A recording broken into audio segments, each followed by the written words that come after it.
जय जगन्नाथ प्रिय दर्शक बंधु आपण प्रतिदिन सकाळू सूर्य देवता जल अर्पण करुछंती कि किंतु कौन आपण जानती जल देवा समय रे आपण करुथुबा गोटिए छोट भूल आपणक सब पुण्य को पापरे बदलाई दे पारे। शास्त्र कहूची जदि सूर्यदेव को सठिक उपाय रे जल दिया जाए तेबे जड़े भिकारी मध्य राजा पलटि जाए, किंतु जदि नियम रे भूल हुए तेबे घोर दरिद्रता पीछा छाड़े नहीं। दर्शक बंधु आपण निज छाती रे हाथ रखी कहतु तो आपण को केबे एमिति लागेनी जे आपण जीवन रे जेते भल काम कले मध्य भाग्य आपणक साथ देउ नहीं। सकाळ उठी पूजा पाठ करूछंती, ठाकुरन को मुंडिया मारुछंती, किंतु तथापि घरे रोग छाड़ुनी किंबा रोजगार रे उन्नति हो नहीं। अनेक लोक आमको प्रश्न करती जे आज्ञा आमे तो प्रतिदिन सूर्य देवता को जल चढ़ाऊछु, किंतु आमर मान सम्मान बढ़िबा बदल रे कमिबारे लागिछि, घरे अशांति बढ़ुछि, एमिति काहेकि होउछि। दर्शक बंधु आज ए वीडियो रे मु आपनको शास्त्रर सेही गुप्त रहस्य विषय कहबाकू जाउछि जहाँ सुनिला परे आपणक पाद तळु माटी खसी जीव। हुए तो आपण मध्य अजाणतरे सूर्य को जल देवा नारे एमिति किछि बड़ भूल करी बसुछंती जहाँ आपणक पई पुण्य बदल रे अभिशाप पलटि जाउछि। कौन सेही भूल आउ कौन सेही चमत्कारी जिनिस मिसाई जहाँ जल रे मिसाई देले भिकारी मध्य राजा हेबार योग्यता अर्जन करे। आज आमे एमिति किछि गूढ़ तथ्य आलोचना करिबा जहाँ आपणक भाग्य रे बंद कवाट को खोली देब। तेबे अनुरोध भिडियोटी को टिके भी स्किप न करी शेष पर्यंत शुणु, कारण यही 10 मिनिट आपणक जीवन बदलाई दे पारे। दर्शक बंधु ज्योतिष शास्त्र अनुसार सूर्य हेउचंती ग्रह मानकर राजा। जेमिति गोटिए राज्य रे जदि राजा आपणक उपरे खुशी थांती तेबे कोनोसी मंत्री बा सिपाही आपणकर किछि क्षति करि पारिबे नहीं। ठीक सेमिति जदि आपणक कुंडली रे सूर्य मजबूत अछंती तेबे शनि राहु किंबा केतु आपणकर बाळ मध्य बंका करि पारिबे नहीं। सूर्य हेउछंती आमर आत्मा विश्वास, आमर सरकारी चाकरी एवं आम बापांकर कारक। जदि आपणक घरे बापा पुओंक भितरे पड़ू नहीं, जदि समाज रे केही आपणको सम्मान देउ नाहंती, जदि आपणक आखिरे ज्योति कमी कमी जाउछि तेबे बुझी जांतु जे आपणक सूर्य दुर्बल अछि। आउ सूर्य को खुशी करिवार सबुठारु सहज उपाय हला अर्घ्य प्रदान बा जल अर्पण। किंतु सावधान, एटी ही अधिकांश लोक भूल करती। प्रथमे चिंता करंतु आपण केउ पात्र रे जल दउछंती। आजिकाली फैशन जुग रे लोक माने स्टील ग्लास, प्लास्टिक मग किंबा काच ग्लास रे पानी नहीं छात ऊपर को जाउछंती। शास्त्र कहूची स्टील लुहा हेउची शनिदेवंकर धातु, आउ शनि और सूर्य होउचंती परस्पर शत्रु।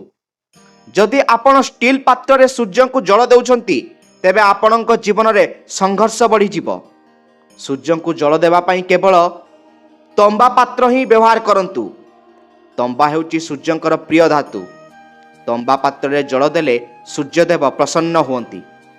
एबे आसंतु सेही भयंकर भूल विषय जानिबा जहाँ प्राय 90% लोक अजाणतरे करती।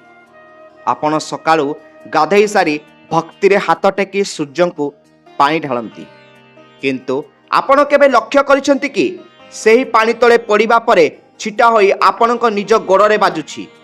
दर्शक बंधु सूर्य देवतांक पई अर्पण करा जायतिबा जल अमृत समान। जेतेबेले सेही पवित्र जल आपणक अपरिष्कार पादरे बाजे सेतेबेले सूर्य देवतांकर अपमान हुए। एहा द्वारा आपणको पुण्य मिलिबा तो दूरर कथा ओलटा सूर्य दोष लागि थाए। तेणु आज ठारू एही भूल सुधारी नियंतु। तेबे भूल सुधारिबार उपाय कोन?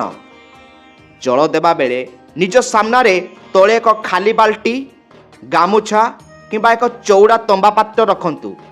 आपण जेउ जल ढालिबे ता सीधा से पात्र रे पड़िबा दरकार, जेमिति टपाए पानी भी छिटिकी आपणक गोड़े न बाजे। अर्घ्य दे सारिबा परे बा जल दे सारिबा परे सेही पात्र रे जमा होइतिबा पानी को नै कोनोसी गछ मूल रे किंबा तुलसी गछ किंबा बगीचार कोनोसी गछ रे ढाली दियंतु। एहा हेउची सठिक विधि। ଆଉ ଏକ ଗୁରୁତ୍ୱପୂର୍ଣ୍ଣ କଥା, ଦୃଷ୍ଟି। ଅନେକ ଲୋକ ପାଣି ଢାଳିବା ବେଳେ ଏଣେ ତେଣେ ଚାହାନ୍ତି କିମ୍ବା ସିଧା ସୂର୍ଯ୍ୟଙ୍କୁ ଖାଲି ଆଖିରେ ଚାହିଁଥାନ୍ତି। ଏହା ବିଜ୍ଞାନ ଦୃଷ୍ଟିରୁ ମଧ୍ୟ ଭୁଲ। ସଠିକ୍ ଉପାୟ ହେଲା ଆପଣ ନିଜର ଦୁଇ ହାତକୁ ମୁଣ୍ଡ ଉପରକୁ ଟେକି ରଖନ୍ତୁ ଏବଂ ପାତ୍ରରୁ ପଡ଼ୁଥିବା ଜଳର ଧାରା ମଧ୍ୟ ଦେଇ ସୂର୍ଯ୍ୟଙ୍କୁ ଦର୍ଶନ କରନ୍ତୁ। ବିଜ୍ଞାନ କହୁଛି ଯେତେବେଳେ ସୂର୍ଯ୍ୟ କିରଣ ଜଳର ଧାର ଦେଇ ଆସେ ତାହା 7 ରଙ୍ଗରେ ବିଭକ୍ତ ହୋଇଯାଏ। ଏହି ସପ୍ତରଙ୍ଗୀ କିରଣ ଯେତେବେଳେ ଆମ ଆଖି ଶରୀରରେ ପଡ଼େ ତାହା ଆମ ଶରୀରରେ ଶକ୍ତି କେନ୍ଦ୍ର ବା ଚକ୍ରଗୁଡ଼ିକୁ ଜାଗ୍ରତ କରିଦିଏ। ଏହା ଆଖିର ଜ୍ୟୋତି ବଢ଼ାଏ ଏବଂ ମନକୁ ଶାନ୍ତ କରେ। ବର୍ତ୍ତମାନ ଆସନ୍ତୁ ଜାଣିବା ସେହି ଚମତ୍କାରୀ ଉପାୟ ବିଷୟରେ। ଜଳରେ କ'ଣ ମିଶାଇବେ? କେବଳ ସାଧା ପାଣି ଦେବା ଅପେକ୍ଷା ଯଦି ଆପଣ ନିଜର ମନସ୍କାମନା ଅନୁସାରେ କିଛି ବିଶେଷ ଦ୍ରବ୍ୟ ମିଶାନ୍ତି ତେବେ ଫଳାଫଳ ଖୁବ୍ ଶୀଘ୍ର ମିଳେ। ତେବେ ଚାଲନ୍ତୁ ସେହି ଉପାୟ ଗୁଡ଼ିକ ବିଷୟରେ ଆଲୋଚନା କରିବା। ପ୍ରଥମ ଉପାୟ ବିଷୟରେ ଜାଣିବା। ଯଦି ଆପଣଙ୍କ ବିବାହ ହେଉନାହିଁ କିମ୍ବା ବୈବାହିକ ଜୀବନରେ ଝଗଡ଼ା ଲାଗି ରହୁଛି ତେବେ ସୂର୍ଯ୍ୟଙ୍କ ଜଳରେ ଏକ ଚିମୁଟା ହଳଦୀ କିମ୍ବା କୁଙ୍କୁମ୍ବ ମିଶାଇ ଅର୍ପଣ କରନ୍ତୁ। ହଳଦୀ ବୃହସ୍ପତିଙ୍କ ପ୍ରତୀକ ଏବଂ ସୂର୍ଯ୍ୟଙ୍କ ସହ ମିଶିଲେ ଏହା ଶୀଘ୍ର ବିବାହ ଯୋଗ ସୃଷ୍ଟି କରେ। ଏବେ ଜାଣିବା ଦ୍ୱିତୀୟ ଉପାୟ ବିଷୟରେ। ଯଦି ଆପଣ ଚାକିରି ପାଇଁ ଚେଷ୍ଟା କରୁଛନ୍ତି, ଇଣ୍ଟରଭ୍ୟୁରେ ଫେଲ୍ ହେଉଛନ୍ତି କିମ୍ବା ଅଫିସରେ ବସ୍ ହଇରାଣ କରୁଛନ୍ତି ତେବେ ଜଳରେ ନାଲି ମନ୍ଦାର ଫୁଲ ଏବଂ ଟିକିଏ ଗୁଡ଼ ମିଶାନ୍ତୁ। ମନେ ରଖନ୍ତୁ ଦର୍ଶକ ବନ୍ଧୁ, ସୂର୍ଯ୍ୟଙ୍କୁ ମିଠା ବହୁତ ପସନ୍ଦ। ଗୁଡ଼ ହେଉଛି ତାଙ୍କର ପ୍ରିୟ। ଗୁଡ଼ ମିଶ୍ରିତ ଜଳ ଅର୍ପଣ କଲେ ସରକାରୀ ଚାକିରିରେ ବାଟ ଫିଟିଯାଏ ଏବଂ ସମାଜରେ ନାଁ ହୁଏ। ଏବେ ଜାଣିବା ତୃତୀୟ ଉପାୟ ବିଷୟରେ।